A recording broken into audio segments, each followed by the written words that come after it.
Well, it's certainly not no deal. I think any time the franchise quarterback of a team decides not to be a part of something, it's noteworthy. It was noteworthy when Tom Brady stopped attending Patriot OTAs, and it's noteworthy that Dak Prescott isn't going to be attending these OTAs for the Cowboys, even though they're of the virtual variety. Now, I do think it is an interesting question that if we weren't in this coronavirus world, where if these workouts were actually in person, would Dak still be taking this step? To me, this allows him to do something of a protest, but not a full-blown, I'm not showing up protest, because nobody's actually showing up. He's just not logging on. But I do think it continues to give us evidence that the Cowboys and Dak Prescott, their impasse is not any closer to being resolved. They've had 14 months to get a deal done.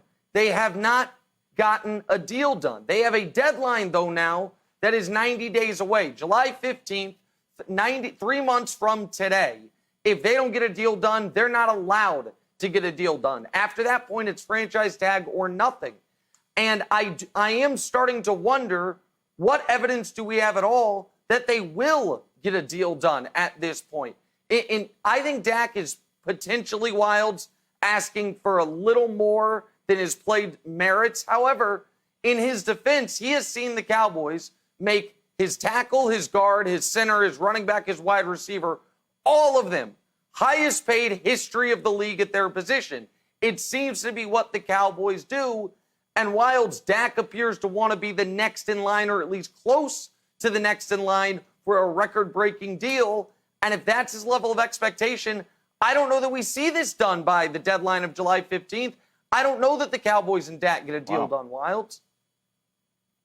See, Nick, I think the deal gets done. I think if these workouts were in person, Dak would be here, and this is not a big deal at all. It's a voluntary workout. And unless Dak Prescott is a voluntary firefighter who is refusing to fight a fire, then it's totally voluntary and it doesn't matter. Voluntary firefighters are the only people where it matters that you're voluntary and you show up. Dak is totally fine without going to 2 hours of Google Classroom and 2 hours of working out. Can we put up what these virtual workouts are? I put the quotes in there. I didn't mean to hurt the feelings of the virtual workouts.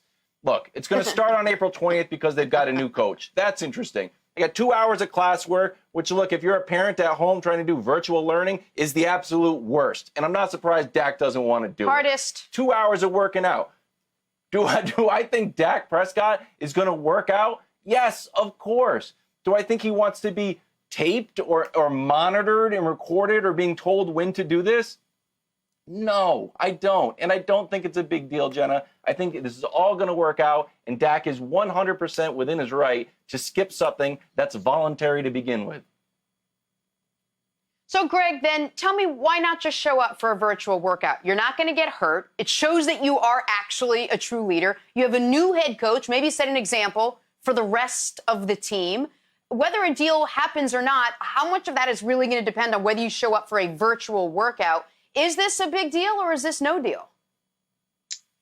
You know, it is a big deal. It's a big deal for Dak Prescott. It's a big deal in this regard. When you look at his track record, he's always been on brand. He's always been in pocket, if you will, to really being out front and being that leader and being that visionary, or not even the visionary, being that one that either the head coach can look at or the owner can look at and say, hey, are you with me or are you not? And he's always been with. He's always been in lockstep with Jerry Jones or the head coach. And so now, all of a sudden, you understand that he feels a certain way. And that way is not in lockstep with you and where you're going and where you're headed and what you've decided to do. And to Nick's point, he's watched his entire team, and I know I'm being a little dramatic, but he's watched roughly his entire team get the bag thrown at them, if you will, and he's looking at this like, well, what about me? He's watched also last year his running back sit out, and then it worked out in his favor. So why all of a sudden do I have to constantly show you that I'm in agreement with everything that we've done, everything that we're doing, and then you treat me this way? So another point that Nick made, it's a big deal for Dak, and it's even better for Dak because it's not mandatory and it's not actually physically showing up in person. So is it a big deal? Yes, it's a big deal for Dak because this is a way he can kind of set the tone on how he would respond if they were physically going to Cowboys camp. I don't think he would do it if they were actually physically going to the facility for off-season programs, because the optics would look a lot different, and that's not his brand. That's not what he does. But I think this is an opportunity for him to make a statement and let them know that he's serious and that he wants to get paid and he wants a long-term deal. Greg, what do you think about the Mike McCarthy angle to all of this? How do you think he feels? Mike McCarthy is in one of those situations where he obviously wants his quarterback. He wants to communicate the verbiage. He wants to get on the same page. He wants to develop a rapport on just not only football, but getting to know Dak Prescott, the human being, because the closer he can get to knowing him as a human and how he functions and what he thinks and the things that make him tick, then the easier it is for him to be a head coach and be a play caller effectively for him. However, when you look at it from just a strictly business perspective of football, it's a huge deal for Mike McCarthy, because I came here. One of the main reasons for my coming here and accepting this job is not only because it's the Dallas Cowboys, but because I saw a future with us being Dak Prescott, us sharing a similar mentality of feeling like we constantly have to prove ourselves and we're kind of being the odd man out. And so when you look at it from that lens, Mike McCarthy is kind of looking like, guys, get this done. I've been in a meeting room. I've been in an office with Mike McCarthy where he's expressed his feelings of contracts and his hands-off approach of, look, I don't have anything to do with that. I hope it gets done. I believe it will get done for your sake, for my sake, so we can move forward together. That's his approach, and that should be his approach. But it's going to impact him drastically because he doesn't have his number one guy there to converse with, to pour in all this information. Nick, a lot of people would say the Cowboys have made more than a fair offer to Dak Prescott over the course of the last 14 months, and that offer has changed a little bit. If nothing happens, there are early sort of rumblings and reports that the Cowboys would actually consider trading Dak Prescott if they can't figure something out. Is that a viable option for Dallas, you think? I don't think it's something Dallas is going to do.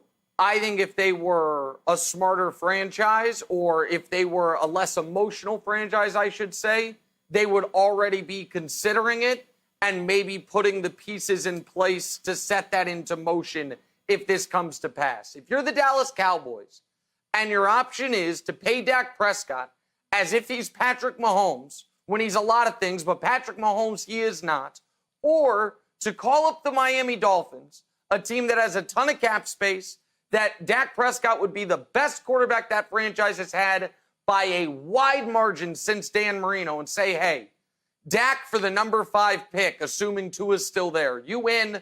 You guys can pay him. We, as the Dallas Cowboys, can get that rookie quarterback situation that we saw the Chiefs win a Super Bowl with, the Seahawks win a Super Bowl with, the Eagles win a Super Bowl with, quarterback on a rookie contract so you can have the rest of your team in place. I absolutely think that contingency plan should start being at least discussed in Frisco, Texas. Now, I don't think they will. I think there's too much of an emotional attachment. But you've got to have a walk-away number. And, I mean, the three of you can relate to this, I assume. Listen, I've only bought one house in my life. It was outside of Houston, Texas, years ago. You guys all have had a bunch of money for a long time, probably have properties all over the world. No matter how much you love a certain house or investment, it's all. See, Greg's at least not denying it. You guys can't admit to America. Even as much as you love it, At some point, you've got to be able to say, you know what? It's too much. We've got to start looking at other options. Even if you think that house is the best of your options, if the juice becomes not worth the squeeze, you've got to be prepared to move on. Wildes, Dak is banking that the Cowboys will never have a contingency plan, that they won't be prepared to move on. And so, yeah, if I'm Dallas, I'm at least quietly, as Bill Barnwell put out there as the trade would be, calling up Miami and saying, 5th overall pick for Dak, is there any interest there to at least let Dak's agent know, hey, we do have an option C. It's not just sign you long-term, franchise tag you. There's also maybe you go play somewhere else if you think you should make $39 million a year, Wildes. You know, Nick, in my house, I have a small backyard, and we were thinking about putting up a basketball hoop. And I thought, you know what? Maybe I'll pave the entire backyard and put up a little real court so we have no grass and just pavement. And you know what? It's fun to think about, and it's not happening. And that's the same with the Cowboys trading Dak. Fun to think about, not happening, Jenna. Thanks for watching. Subscribe here to get the latest from the show. Also, be sure to check out more of the best clips from First Things First, or go watch a few segments from our other shows on FS1.